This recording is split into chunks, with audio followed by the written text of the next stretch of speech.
వర్షంలో చెట్టు ఇల్లు. పిచ్చుక చాలా పేదరాలు. తను రోజు ఏదో ఒక కూలీ పని చేస్తే గాని ఇల్లు గడవదు. వాళ్ళిద్దరూ కలిసి చిచ్చుకాకి ఇంట్లో అద్దెకుంటారు. తుడి పిచ్చుకకి ఊరి చివరన ఒక చిన్న స్థలం ఉంటుంది. కాని ఆ స్థలం మధ్యలో ఒక చాలా పెద్ద విశాలమైన చెట్టుంటుంది. అక్కడ కూరగాయలు పండించాలంటే ఆ చెట్టుని తీసేయాలి. కాని తునికి ఆ చెట్టంటే చాలా ఇష్టం, ప్రాణం కూడా. దాన్ని తీసేయడం తనకి అస్సలిష్టం లేదు. ఒకరోజు రచ్చబండ దగ్గర తుని పిచ్చుక కూర్చునున్నప్పుడు మహిగ్రద్ద చోటు చిలుక అక్కడికొస్తారు. తుని, నేను చెప్పేది విను. నువ్వు రోజు కూలి పని చేస్తూ ఆ చిచ్చుకాకి అద్దె కట్టలేక ఎంత బాధపడుతున్నావో మేం చూస్తున్నాం. ఊరి చివర నీకొక పెద్ద స్థలం ఉంది, కానీ అందులో నువ్వు కూరగాయలు పండించడానికి నీకు డబ్బులు లేవు. ఎలాగో నువ్వు ఆ స్థలం వాడుకోవడం లేదు కదా, దాన్ని నాకు అమ్మేసేయ్, నేను నీకు మంచి డబ్బులు ఇస్తాను. అవును తుని, మహిగారు చెప్పింది చాలా మంచి మాట. ఆ స్థలం అమ్మితే వచ్చే డబ్బులతో నువ్వు వేరే చోట ఒక చిన్న ఇల్లు కట్టుకోవచ్చు, లేదా ఏదైనా ఒక చిన్న వ్యాపారం మొదలు పెట్టుకోవచ్చు. రోజు ఆ చిచ్చుకాకి తెప్పిపోతులు అద్దెగోళ నీకు తప్పుతుంది. నువ్వు బుజ్జి ప్రశాంతంగా బ్రతకొచ్చు. తుని పిచ్చుక ఆలోచిస్తూ, మహిగారు, చోటు, మీరు చెప్పిందంతా కూడా బాగానే ఉంది. నాకు డబ్బుల అవసరం చాలా ఉంది అన్నమాట నిజమే. కానీ నాకు ఒక చిన్న డౌట్. ఒకవేళ మీరు ఆ స్థలాన్ని కొన్న తర్వాత అందులో మధ్యలో ఉన్న ఆ పెద్ద చెట్టును ఏం చేస్తారు? దాన్ని అలాగే ఉంచుతారా, లేక తీసేస్తారా? ఏంటి తుని, అంత పిచ్చి ప్రశ్న అడుగుతున్నావు? ఆ స్థలం నేను కొంటున్నది అందులో వ్యవసాయం చేయడానికి. మధ్యలో అంత పెద్ద చెట్టుంటే పొలంలోకి సరిగ్గా ఎండ రాదు, కూరగాయలు పండవు.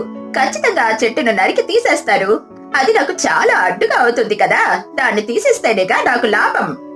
తుని పిచ్చుక కోపంగా బాధగా, అయితే నేను ఆ స్థలం మీకు అమ్మను మహిగారు. ఆ చెట్టు నాకు చాలా ఇష్టం.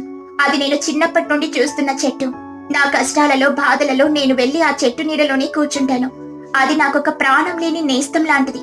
దానిని నరికి వేస్తానంటే నేను అస్సలు ఒప్పుకోను. తుని, నువ్వు మరీ పిచ్చిదానిలా మాట్లాడుతున్నావు. ఒక చెట్టు కోసం నీ జీవితాన్ని, నీ కూతురి జీవితాన్ని ఎందుకు కష్టాల్లో పెడుతున్నావు?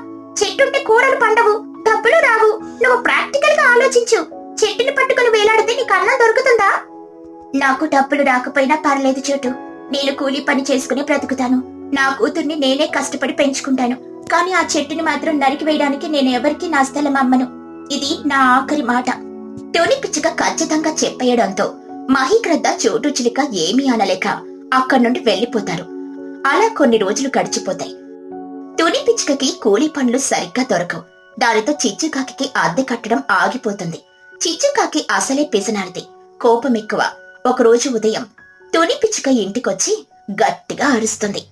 చిచ్చుకాకి కోపంగా, ఏమే తుని, ఎన్ని రోజులు నన్ను ఇలా తెప్పించుకుంటావు? 2 నెలలయ్యింది నువ్వు అద్దె కట్టి.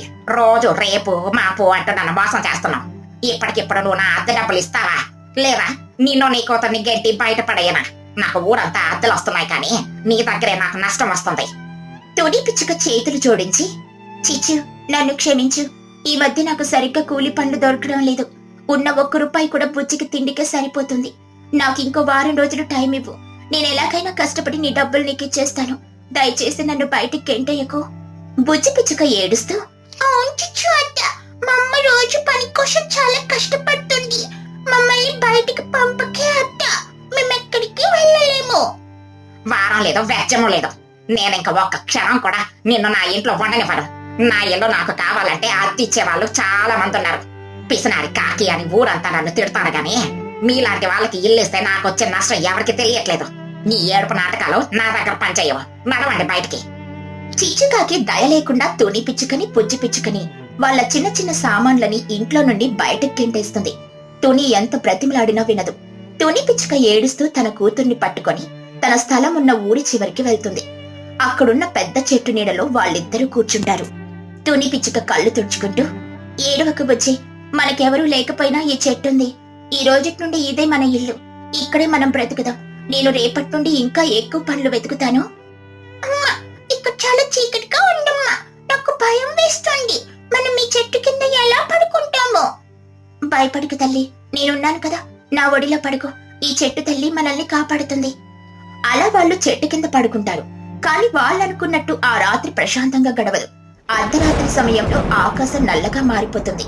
భయంకరమైన ఈదురుగాలులు, పెద్ద పెద్ద ఉరుములు, మెరుపులతో భారీ వర్షం మొదలవుతుంది. వర్షం దెబ్బకు చెట్టాకులు రాలిపోతుంటాయి. తుని పుచ్చి తడిసి ముద్దయిపోతారు. బుజ్జి పిచ్చుక గట్టిగా ఏడుస్తూ, అమ్మా నాకు చాలా భయంగా ఉందమ్మా. ఈ వర్షం ఏంటి ఇంత పెద్దగా పడుతుంది? ఉరుములు చూస్తుంటే నా గుండె ఆగిపోయేలా ఉంది. మనం తడిసి మొద్దైపోతున్నాం. మనకి ఇల్లు లేదు. ఇప్పుడు మనం ఏం చేయాలమ్మా? నాకు చలేస్తుంది. తుని పిచ్చుక బుజ్జిని గట్టిగా హత్తుకొని, భయపడికి వచ్చి ధైర్యంగా ఉండు. ఈ వర్షం కాసేపట్లో ఆగిపోతుంది. మనం ఈ చెట్టు మ్రానికి అతుక్కొని కూర్చుందాం. గాలి తగలదు. దేవుడు మనల్ని ఖచ్చితంగా కాపాడుతాడు. వర్షం ఇంకా ఇంకా పెరుగుతుంది. గాలి తీవ్రతకి పెద్ద పెద్ద చెట్లు కూడా ఊగిపోతూ ఉంటాయి. తుని పుచ్చి దాక్కున్న ఆ పెద్ద చెట్టు కూడా భయంకరంగా ఊగుతుంది. హఠాత్తుగా గాలికి తట్టుకోలేక ఆ పెద్ద చెట్టు మధ్యలోకి పఠారని ఒక పెద్ద చప్పుడుతో సగానికి విరిగిపోతుంది. పైనున్న సగం చెట్టు పక్కనున్న నేల మీద పడిపోతుంది. అమ్మో బుజ్జి, దూకై పక్కకి. అమ్మా చెట్టు విరిగిపోయిందమ్మా. సగం చెట్టు పైనుండి కిందకు పడిపోయింది. మనం బ్రతికిపోయామమ్మా. ఆవేమైనా మన మీద పడిపోతే మనం చచ్చిపోయి ఉండేవాళ్ళం. అవును తల్లి, దేవుడు మనల్ని కాపాడాడు. చెట్టు విరిగిపోయినా కూడా మనకేమీ కాలేదు. ఈ రాత్రికి ఇలా తడుస్తూనే ఇక్కడే దాక్కుందాం. అలా ఆ తల్లి కూతురు రాత్రంతా ఆ వర్షంలో తడుస్తూ వణుకుతూ గడుపుతుంది. ఉదయం అవుతుంది. వర్షం ఆగిపోతుంది. సూర్యుడొస్తాడు. తుని పుచ్చి మెల్లిగా లేచి చూస్తారు. ఆ పెద్ద చెట్టు పైన సగం విరిగిపోయి కింద పడుంటుంది. కాని కిందన్న సగం రాను మాత్రం నేల మీద చాలా గట్టిగా స్థిరంగా నించునుంటుంది. దాని పైన భాగం చాలా ఫ్లాట్ గా విశాలంగా ఉంటుంది. అది చూడగానే బుజ్జి పిచ్చుకకి ఒక అద్భుతమైన ఐడియా వస్తుంది. అమ్మా చూడు, ఆ చెట్టు సగం వరకు విరిగిపోయింది కదా, కానీ కిందున్న సగానికి మ్రాను చాలా పెద్దగా విశాలంగా ఫ్లాట్ గా ఉంది. నాకు ఒక ఐడియా వచ్చిందమ్మా. మనం ఎందుకు సగం విరిగిపోయిన చెట్టు మీద ఒక చిన్న గుడిసె వేసుకోకూడదు? తుని పిచ్చుక ఆశ్చర్యంగా, చెట్టు మీద గుడిసా? అదెలా సాధ్యం బుజ్జి? మనకి ఇల్లు కట్టుకునే అంత స్తోమత డబ్బులు లేవు కదా తల్లి. డబ్బులు అవసరం లేదమ్మా. మనమిద్దరం కష్టపడి అడవిలో ఉన్న ఎండు పుల్లలు, పెద్ద పెద్ద ఆకులు, తీగలు తెచ్చుకొని ఆ మ్రాను మీదని ఒక చిన్న గుడిసె అల్లుకుందాం. కింద నేల మీద ఉంటే వర్షం వస్తే బురద అవుతుంది, పురుగులు వస్తాయి. కానీ చెట్టు మీద ఉంటే మనం సేఫ్ గా ఉంటాం. చాలా బాగుంటుందమ్మా. తుని పిచ్చుక సంతోషంగా, వావ్ బుజ్జి, నీ తెలివి చాలా బాగుంది తల్లి. నువ్వు చెప్పింది నిజమే. ఈ మ్రాను చాలా బలంగా ఉంది. దాని మీద మనం ఒక చిన్న ఇల్లు కట్టుకుంటే మనకి ఎవరి అద్దె కట్టాల్సిన అవసరం లేదు. మనకి సొంత ఇల్లు వస్తుంది. పద ఇప్పుడే పనిలోకి దిగిపోదాం. తుని పిచ్చుక బుజ్జి పిచ్చుక ఇద్దరూ చాలా ఉత్సాహంగా అడవిలోకి వెళ్లి గట్టిగా ఉన్న పుల్లలు, తీగలు, తాటి ఆకులు తెచ్చుకుంటారు. ఇద్దరు కలిసి చాలా కష్టపడి ఆ సగం విరిగిపోయిన చెట్టు మ్రాను పైన ఒక అందమైన గట్టిగా ఉన్న చెట్టు ఇల్లు కట్టుకుంటారు. దానికి చిన్న మెట్లు కూడా ఏర్పాటు చేసుకుంటారు. లోపల చాలా విశాలంగా, చాలా ప్రశాంతంగా ఉంటుంది. చూసావా బుజ్జి, మన కొత్త ఇల్లు ఎంత అందంగా ఉందో. ఇక పైన మనల్ని ఎవరు బయటికి గెంటేస్తారన్న భయం లేదు. ఈ చెట్టు చివరి దాకా మనల్ని ఆదుకుంటుంది. అవునమ్మా, నాకు ఈ ఇల్లు చాలా నచ్చింది. ఇక్కడ నుండి చూస్తే ఊరంతా కనిపిస్తుంది. గాలి కూడా చాలా చల్లగా వస్తుంది. అలా వాళ్ళు ఆ కొత్త చెట్టింట్లో హాయిగా బ్రతకడం మొదలు పెడతారు. కొన్ని రోజుల తర్వాత మళ్ళీ వాతావరణం చల్లబడి గట్టిగా వర్షం పడడం మొదలవుతుంది. కాని ఈసారి తుని పుచ్చి తడవలేదు. వాళ్ళు వాళ్ళ చెట్టు ఇంట్లో ఆకుల నీడలో చాలా వెచ్చగా ప్రశాంతంగా కూర్చొని వర్షాన్ని ఎంజాయ్ చేస్తూ ఉంటారు. ఆ వర్షానికి వాళ్ళ స్థలం పక్కనే ఉన్న ఊరి చెరువు నిండిపోయి నీళ్లు ఉప్పొంగి వాళ్ళ స్థలంలోకి వస్తాయి. చెరువు నీళ్లతో పాటు చాలా చేపలు కూడా కొట్టుకొచ్చి వాళ్ళ చెట్టు కిందున్న నేల మీద ఎగురుతూ ఉంటాయి. బుజ్జి పిచ్చుక కిందకు చూసి ఆశ్చర్యంగా, అమ్మా అమ్మా చూడు, కింద చెరువు పొంగి నీళ్లు మన చెట్టు దగ్గరకు వచ్చాయి. ఆ నీళ్లతో పాటు చాలా చేపలు కూడా వచ్చాయమ్మా. అవి నేల మీద ఎగురుతున్నాయి చూడు. అమ్మో అవును బుజ్జి, ఎన్ని చేపలున్నాయో చూడు. దేవుడు మనకి తిండి కూడా పంపించాడు తల్లి. నువ్వు ఇక్కడే ఉండు, నేను వెళ్ళి వాటిని పట్టుకొని తెస్తాను. నేను కూడా వస్తానమ్మా. నాకు చేపలు పట్టడం చాలా ఇష్టం. తుని పుచ్చి ఇద్దరు వర్షంలో కిందకు దిగి నేల మీద ఎగురుతున్న పెద్ద పెద్ద చేపలని పట్టుకొని ఒక బుట్టలో వేసుకుంటారు. చాలా చేపలు దొరుకుతాయి. వాళ్ళు ఆనందంగా మళ్ళీ వాళ్ళ చెట్టు ఇంట్లోకి వెళ్లి చిన్నగా నిప్పు రాచేసి ఆ చేపలను రుచికరంగా వండుకుంటారు. బుజ్జి పిచ్చుక చేప కూర తింటూ, అమ్మా ఈ చేప కూర చాలా చాలా రుచిగా ఉందమ్మా. బయట వర్షం పడుతుంటే మన చెట్టు ఇంట్లో కూర్చొని వేడి వేడి చేప కూర తింటుంటే నాకు స్వర్గంలో ఉన్నట్టే ఉందమ్మా.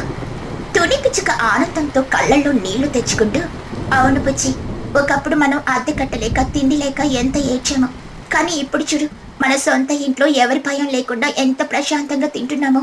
మనం నమ్మిన ఈ చెట్టే మనకి ఆశ్రయం ఇచ్చింది, ఆ ప్రకృతి మనకి ఆహారం ఇచ్చింది. మనకింతకంటే ఏం కావాలి తల్లి? అవునమ్మా, చిచ్చు అట్టి మనల్ని బయటికి గంటేసిందన్న బాధ నాకిప్పుడు పూర్తిగా పోయింది. ఇది మన సొంత వర్షంలో చెట్టిల్లు. నిజమే బుజ్జి, మనం ఇంకా ఎప్పటికీ ఈ చెట్టింట్లోనే ఆనందంగా బ్రతుకుతాం. అలా తుని పిచ్చుక బుజ్జి పిచ్చుక ఆ వర్షంలో వాళ్ళ కొత్త చెట్టు ఇంట్లో కూర్చొని వేడివేడి చేపల్ని తింటూ కష్టాలను అధిగమించి వచ్చిన వాళ్ళ కొత్త జీవితాన్ని చాలా ఆనందంగా ఎంజాయ్ చేస్తారు. ఆ సగం విరిగిన చెట్టే వాళ్ళకి ఒక అందమైన ప్రపంచంగా మారిపోతుంది. అర్ధరాత్రి పడవ బిర్యానీ. ఈ సంవత్సరం ఎండలు భయంకరంగా ఉన్నాయి. వానదేవుడు అస్సలు కరుణించలేదు.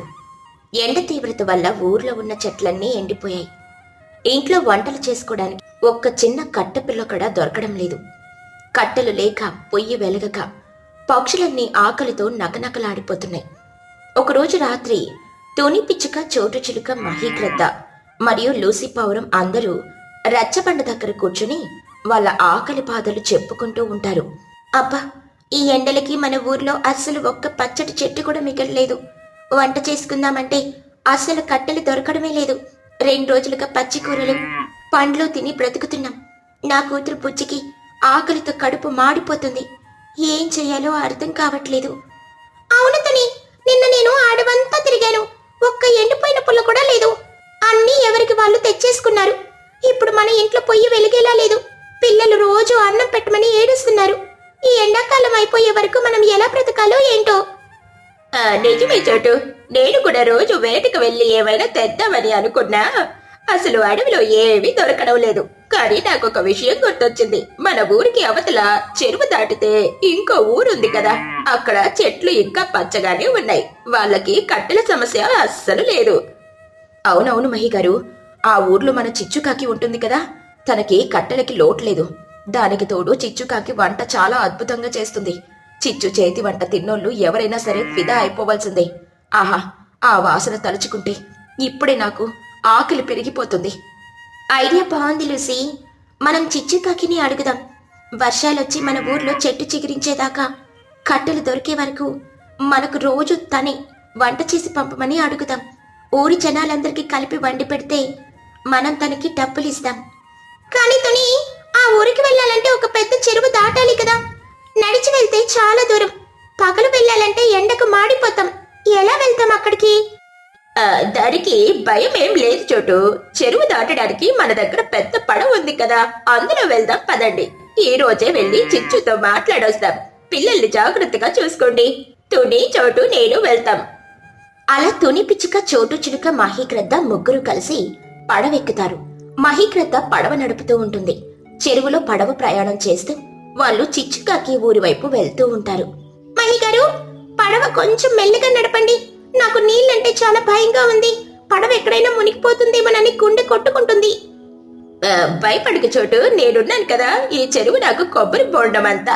చాలా సార్లు ఈ పడవ నడిపాను. నువ్వు ప్రశాంతంగా కూర్చో. ఈ చెరువులో నీళ్లు చాలా చల్లగా ఉన్నాయి. కానీ మన ఊరి సమస్య తీరాలంటే చిచ్చుకాకి ఒప్పుకోవాలి. తను ఒప్పుకుంటుందా అని నాకు అనుమానంగా ఉంది. తను చాలా పిసినార్ది కదా, డబ్బులు ఇస్తామంటే ఒప్పుకుంటుందిలే. ఒప్పుకోక ఏం చేస్తుంది? మనం అడిగేది ఫ్రీగా కాదు కదా, తన వ్యాపారంలో అనుకుంటుంది. పడవ ఊరి దగ్గరికి వచ్చేసింది, దిగండి. చిచ్చు ఇంటి వైపు వెళ్దాం.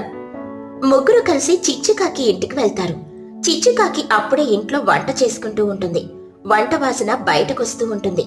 ఆ వాసన చూసి ముగ్గురికి ఆకలి ఇంకా పెరిగిపోతుంది. చిచ్చు, ఏమీ చిచ్చు, ఇంట్లో ఉన్నావా? ఎవరో పిలుస్తున్నారు.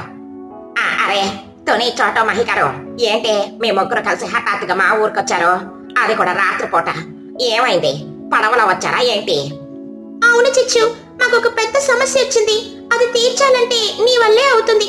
అందుకే ఇంత దూరం వచ్చాం. నీ ఇల్లు వెతుక్కుంటూ వచ్చాం. సమస్యనా? నా వల్లనా? అమ్మో, నేను ఎవరికి అప్పులు ఇవ్వను బాబోయ్. నా దగ్గర అస్సలు డబ్బులు లేవు. మొన్నే కొత్త చీర కొనుక్కున్నాను. దాంతో నా జేబు ఖాళీ అయిపోయింది. అసలు నా ఇంట్లో ఉప్పే లేదు తెలుసా. మీరు అప్పు కోసం వస్తే మాత్రం నాకు తెలీదు. అప్పు కోసం కాదు చిచ్చు, ముందు మేము చెప్పేది విను. మన ఊర్లో చెట్లన్నీ ఎండిపోయాయి. వంట చేసుకోవడానికి ఒక్క చిన్న కట్టె పుల్ల కూడా దొరకడం లేదు. 2 రోజులుగా ఊర్లో ఎవరు వంట చేసుకోలేదు. పిల్లలు ఆకలితో అలమటిస్తున్నారు. నీ దగ్గరైతే కట్టెలకు కొదువు లేదు కదా. అందుకే వానాకాలం వచ్చి మన ఊరిలో కట్టెలు దొరికే వరకు నువ్వు మా ఊరి వాళ్ళందరికీ రోజు వంట చేసి పంపాలని అడుగుతామని వచ్చాం. నీ వంట అంటే మాకు చాలా ఇష్టం. నీ కష్టానికి తగ్గ డబ్బులు మేమిస్తాం. ఊరి వాళ్ళందరూ చందా వేసుకుని ఇస్తారు. చిచ్చుకాకి ఆలోచిస్తూ ఉంటుంది. బావోయ్, ఊరి వాళ్ళందరికా నేను ఒక్కదానినే ఎంతమందికి వంట చేయడం చాలా కష్టం. నా వల్ల కాదు. కూరగాయలు తరగాలి, మసాలాలు నూరాలి, గిన్నెలు కడగాలి. అప్పో నా నడుము పెరిగిపోతుంది. నేను మీకు వంట చేసే బదులు నేను మీకు కట్టెలు అమ్ముతాను. అవి కొనుక్కొని తీసుకుని వెళ్ళి మీరే వండుకోండి. నాకు కట్టెల బిజినెస్ కూడా జరుగుతుంది. కావాలంటే బల్క్ కక్కుంటే డిస్కౌంట్ కూడా ఇస్తాను. కట్టెలిస్తావా? కానీ చిచ్చు, నువ్వు కట్టెలిస్తే మాకు తీసుకెళ్లడం కష్టం. పడవలో ఎన్ని కట్టెలను తీసుకెళ్లగలం? అలాగే నువ్వు మాకు కట్టెలిచ్చేస్తే నీకు రేపు సరిపోవు కదా. నీకు కూడా కట్టెల కొరత వస్తుంది కదా. అవును చిచ్చు, దానికంటే మాకు నువ్వు అన్నం వండి పెడితే సరిపోతుంది. అయినా మేము తినేది ఓన్లీ నైట్ టైం మాత్రమే. పగలెలాగో ఏదో ఒక పండ్లు గింజలు తిని బ్రతికిస్తాం. రాత్రికొక్కసారి మంచి భోజనం పెడితే చాలు. వానాకాలం వచ్చే వరకు బ్రతికిపోతాం. డబ్బులు మాత్రం గట్టిగానే ఇస్తాం. చిచ్చుకాకి మనసులో డబ్బులు గట్టిగా ఇస్తారా? ఇలా అయితే నాకు మంచి లాభం వస్తుంది. కట్టెలు అమ్మితే తక్కువ వస్తాయి కానీ వంట చేసి అమ్మితే లాభం డబల్ అవుతుంది. బియ్యం కూరగాయలు తక్కువ రేటుకి ఎక్కడ దొరుకుతాయో నాకు బాగా తెలుసు కదా. కొంచెం నీళ్ళు ఎక్కువ కలిపినా ఎవరికి పెద్దగా తెలియదులే. ఈ అవకాశం వదులుకోకూడదు. సరే సరే, మీరు ఎంతలా అడుగుతున్నారు కాబట్టి మా ఊరి వాళ్ళు ఆకలితో ఉండకూడదని ఒప్పుకుంటున్నాను. నా మనసు వెన్న కదా, మీ బాధ చూడలేకపోతున్నాను. కానీ నాకు ఒక చిన్న కండిషన్. ఏంటో కండిషన్ చిచ్చు? ఏంటో చెప్పు. నాకు రోజు కూరలో పప్పు సాంబారు ఇవన్నీ వండడం రాదు. వాటికి రకరకాల కూరగాయలు కొనాలి. నాకు టైం కూడా సరిపోదు. నాకు బిర్యానీ మాత్రమే వండడం వచ్చు. సూపర్ గా చేస్తాను. రోజు బిర్యానీ మాత్రమే తెస్తాను. అది కూడా కొంచెం లెక్క ఇస్తాను. ముందే చెప్తున్నా, ఏ రోజు డబ్బులు ఆ రోజే ఇవ్వాలి. అప్పులు కుదరవు. తింటారా? బిర్యానీయా? బాబోయ్, ఇంత ఆకలితో బిర్యానీ పెడతామంటే ఎవరైనా వద్దు అంటారా? నాకైతే ఇప్పుడే నోరూరిపోతుంది. నువ్వు నీకేది వస్తే అది చేయి చిచ్చు. మాకెప్పుడు ఏది దొరికితే అదే అమృతం. డన్. ఇక రేపటి నుండి రాత్రి 8 గంటలకి పడవలో వేడి వేడి బిర్యానీ తీసుకుని మన చెరువు గట్టు దగ్గరికి రా. మేమందరం అక్కడే వెయిట్ చేస్తాం. ఎప్పటికీ ఎవరి దగ్గర డబ్బులు తీసుకోవాలో నేను చూసుకుంటాను. నీ డబ్బులకి డోకా లేదులే చిచ్చు. సూపర్. రేపటి నుండి చిచ్చుకాకి అర్ధరాత్రి పడవ బిర్యానీ రెడీగా ఉంటుంది. ఇంకో విషయంతో, మీరందరూ పడవలో వచ్చారు కాబట్టి ఒకేసారి కదా నా గిన్నెలు కూడా తీసుకుని వెళ్ళి కడిగేస్తే నాకు కొంచెం పని తగ్గుతుంది. మహీకృత నవ్వుతూ, నీ తెలివి తెల్లారేలా ఉంది చిచ్చు. సరేలే, ఆ పని కూడా మేమే చేస్తాం. ముగ్గురు చాలా సంతోషంగా పడవెక్కి వాళ్ళ ఊరికి తిరిగి ఊరిలో వాళ్ళందరికీ ఈ శుభవార్త చెబుతారు. ఊరి జనాలందరూ బిర్యానీ అనగానే ఆకలితో ఉన్న వాళ్ళు చాలా ఉత్సాహంగా ఎదురు చూస్తూ ఉంటారు.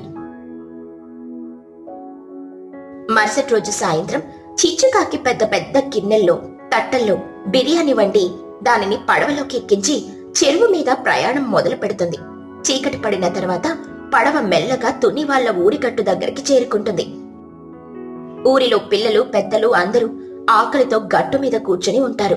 అమ్మా, ఆకలిస్తుంది. చిచ్చు అంటే ఇంకా రాలేదేంటి పడవలో? నా పొట్టులో ఎలుకలు పరిగెడుతున్నాయి. అదిగో బుజ్జి, చూడు పడవ వస్తుంది. లాంతరు వెలుతురు కనిపిస్తుంది. బిర్యానీ వాసన ఇక్కడికొస్తుంది. నాకు ఆకలి ఇంకా పెరిగిపోతుంది. అందరూ లైన్లో నుంచోండి. కంగారు పడకండి. అందరికీ సరిపడా బిర్యానీ తెస్తుంది చిచ్చు. పడవ కట్టుకు చేరుకుంటుంది. చిచ్చుకాకి పడవ నుండి దిగకుండానే లోపల నుండే పెద్ద గిన్నెలు ఓపెన్ చేస్తుంది.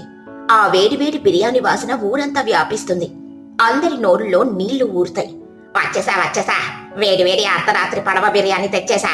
రండి, అందరూ లైన్ లో రండి. ఎవరి కంచాలు వాళ్ళు తెచ్చుకున్నారు కదా. మర్చిపోకుండా డబ్బులు నా చేతిలో పెట్టాక కంచాలు నా చేతికి ఇవ్వండి. మహీకృత బిర్యానీ తింటూ, వా చిచ్చు, ఏం వండావే! ఆ మసాలా, ఆ ముక్కలు అసలు అమృతంలా ఉంది. ఈ ఎండలో ఇంత ఆకలికి ఈ వేడి బిర్యానీ తింటుంటే స్వర్గంలో ఉన్నట్టే ఉంది. అవును చిచ్చు, నీ చేతిలో ఏదో జాదు ఉంది. ఇంతకాలం మేము నీ వంట మిస్ అయ్యాము. అసలు రోజు పప్పు కూరలు తిని తిని విసుగొచ్చింది. ఇప్పుడు ఇది తింటుంటే చాలా సంతోషంగా ఉంది. ఈ పడవ బిర్యానీ ఐడియా ఎవరిదైనా వాళ్ళకి దండం పెట్టాలి. అసలు ఈ రాత్రిపూట ఈ చెరువు గట్టు మీద చల్లటి గాలికి ఈ వేడి బిర్యానీ, అబ్బా ఏం రుచి! చిచ్చుకాకి డబ్బులు లెక్క పెట్టుకుంటూ, బాగుందా? బాగా తినండి. మీకోసం స్పెషల్ గా నేను నా సొంత రెసిపీతో చేశాను. రేపు ఇంకా బాగా చేస్తాను. చూసారా తుని, ఆఖరికి నా వంట వల్లే మీ అందరి కడుపులు నిండాయి. రేపటి నుండి కొంచెం రేటు పెంచినా మీరేం అడగకూడదు సుమా. ఓరే చిన్నగా, నువ్వు కూడా తినరా. చిచ్చు అత్త, నాకు ఇంకొంచెం కావాలత్త, చాలా బాగుంది. వేస్తాను బుజ్జి, తీసుకో. కొంచెం ఎక్కువ వేశాను కదా, ఒక్క 2 రూపాయలు ఎక్స్ట్రా ఇవ్వాలి. తుని పిచ్చుక నవ్వుతూ, అలాగే ఇస్తాంలే చిచ్చు. ఈ రోజు మాకు చాలా పెద్ద హెల్ప్ చేశావు. పిల్లలు చాలా రోజులకి కడుపు నిండా తిన్నారు. ఇదిగో నీ డబ్బులు. ఈ ఎండాకాలం అయిపోయి వర్షాలు వచ్చే వరకు నువ్వు మాకు ఇలా రోజు పడవలో బిర్యానీ తేవాలి. తప్పకుండా తుని, ఈ పడవ బిర్యానీ మన ఊరి ట్రెడిషన్ అయిపోతుంది. మీరు డబ్బులు ఇస్తుంటే నేను రోజు తెస్తాను. నా వ్యాపారం కూడా మంచిగా సాగుతుంది. గిన్నెలు కడిగి ఉంచడం మర్చిపోకండి సుమా. అలా ఊరి వాళ్ళందరూ ఆకలికి వేడి వేడి పడవ బిర్యానీ తిని సంతోషిస్తారు. చిచ్చుకాకి రోజు రాత్రి అయ్యేసరికి తన పడవలో బిర్యానీ తీసుకొనొచ్చి వాళ్ళకి ఇవ్వడం అలవాటుగా మారిపోతుంది.